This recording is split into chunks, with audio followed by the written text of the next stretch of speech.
हर ज़िंदगी में को न को माण्हू कंहिं न कंहिं जो रोल मॉडल ज़रूरु थींदो आहे। यादि कर तूं पाण खे, तूं छा हुएं ऐं तूं छा खां छा थी वियो आहीं। जेकॾहिं तुंहिंजी ज़िंदगी में कंहिं रोल मॉडल जो किरदारु अदा कयो आहे, छो न तूं ॿिए कंहिंजी मदद थो करें, छो न तूं ॿिए कंहिंजी सार थो लाहीं।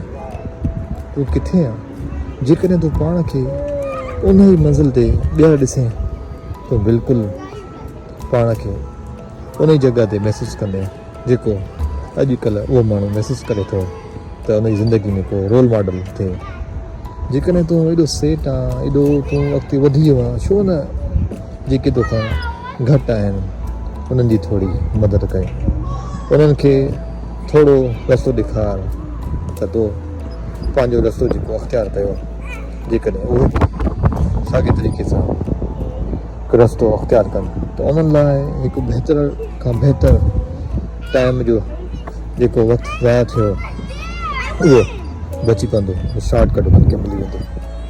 तंहिंजे करे पंहिंजी ज़िंदगी में हमेशह रोल मॉडल जो किरदारु अदा करणु घुरिजे। तव्हां जेकॾहिं न आहियो, मां जेकॾहिं न आहियां, थी सघे थो उन ज़िंदगी में को न को रोल मॉडल ज़रूरु ईंदो। थी सघे थो उनखे थोरी देरि थिए, मगर